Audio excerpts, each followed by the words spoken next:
안녕하세요. 뇌경색과 동시감정, 뇌졸중 입원비를 연구하는 자명입니다. 뇌졸중으로 계속 입원 중인 환자가 입원보험금을 청구하면 주모선사는 의료 자문 또는 의료 재점을 요구하는데 이때 일반인 입장에서 문제점은 무엇이고 그것을 해결할 수 있을까요? 뇌졸중 입원비 이야기. 장기 입원 환자의 뇌혈관 질환 입원비. 뇌졸중의 경우 선사 실무에서 주모선사가 의료 자문을 가져가는 것은 자문의를 통해 재진단명을 바꾸려고 합니다. 예를 들어 뇌졸중, 내추럴 뇌경색증을 뇌졸중 후유증이라고요. 왜 그럴까요? 뇌졸중 후유증은 뇌졸중 분류표가 아니라거나 뇌졸중의 치료 또는 직접 치료가 아니니까 뇌졸중으로 입원한 것이 아니라고 하려고요. 그게 맞는 말일까요?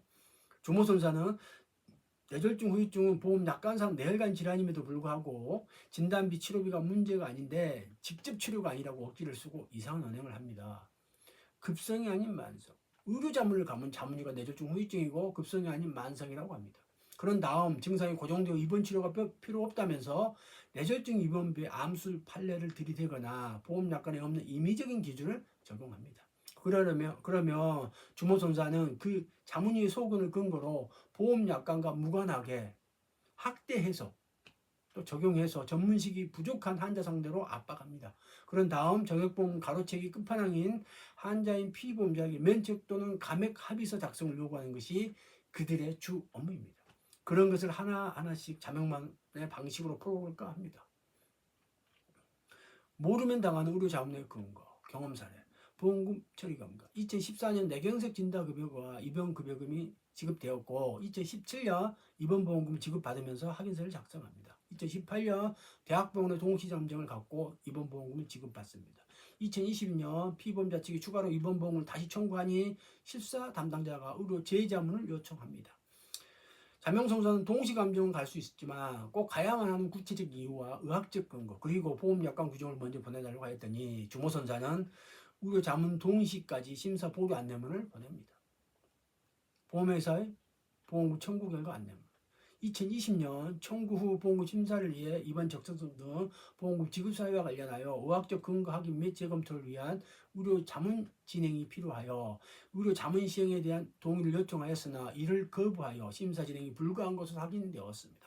따라서 해당 보험 약관의 규정에 의해 부득이하게 청구하신 심사를 보류하고 추후 의료 자문 동의 시 심사 가능함을 알려드리니 이 점 참고하시기 바랍니다. 이렇게 보냈습니다. 확인서. 실사 담당자가 2017년 진료 기록 열람 복사 심사 후 확인서를 쓰지 않으면 보험금 지급할 수 없다고 하자 피보험자 측은 어쩔 수 없이 보험금을 받기 위해 실사 담당자의 강요에 못 이겨 합의서를 작성합니다. 그 주요 내용은 근본 청구권 관련 지급 처리하며 향후 근본 질환 관련 청구 시 의료 자문 등 재심사 등의 동의 및 결과에 따를 것을 확인함 이렇게 되어 있습니다. 의료 재자문의 근거는 그 안내문에서 개정된 보험약관 규정을 제시하지만 보험 계약 가입 당시 2006년의 근거 규정을 재요청합니다. 왜냐하면 가입 당시 설명듣지 못한 규정을 주장하는 것은 계약 위반이니까요. 심지어 확인서를 쓰고 2018년 계약 당사자 간 서로 협의하에 그것을 토대로 제3회 병원 제3회 의사에게 동시 감정을 갖고 그 결과를 양쪽이 수용했지만 이제 와서 특별한 이유 없이 말을 바꿉니다. 동시감정, 의료재점.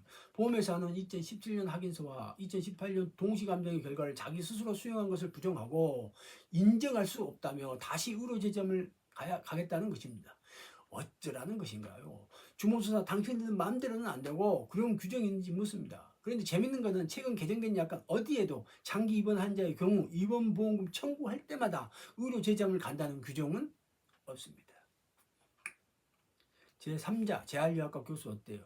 그래도 약속이니까 2018년 그 확인서에 의해서 실사 담당자 동시 감정을 가기로 했고 어느 병원 누구에게 갈 것이 수싸움을 합니다. 환자를 앰뷸런스에 모시고 자문의한테 직접 확인하자고 하니 난색을 표합니다. 주모선사가 신경외과 재활의학과를 할 것이니 묻습니다. 뇌경색증과 관련한 입원보험금에 관한 분쟁이니 통원치료가 가능한지 확인하기 위해 재활의학과 세무로 요청합니다. 자문의 가능성. 정모선사가 땡땡 대학병원 모 의사를 특정했고 그 의사에게 자명이 관련 질의를 하니 이런 건 처음 보았다는 듯이 대답해 줄 수 없고 자기네 병원에서는 의료 감정을 해줄 수 없다며 나가라고 합니다. 주모선사와 말을 맞춘 자문의 가능성이 있으니 오히려 잘 됐습니다. 그런 자문의 배제할 수 있으니까요.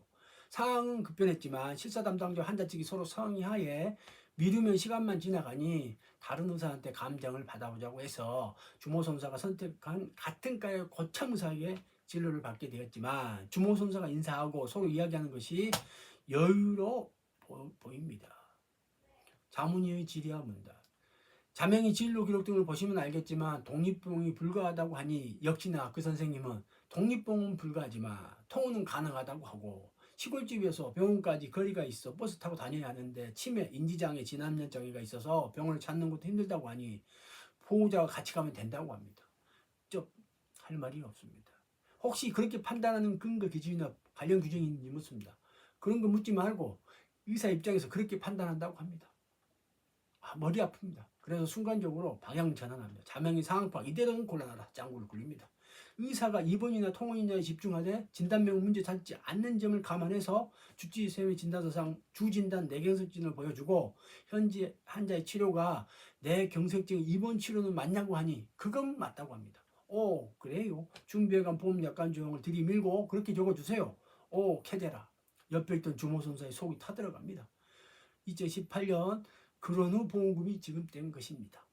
이상은 뇌경색증과 동시 감정에 관한 이야기였습니다. 궁금한 점 좋은 의견 있으면 댓글로 달아주세요. 가치의 가치를 꿈꾸는 깡철 선생였습니다.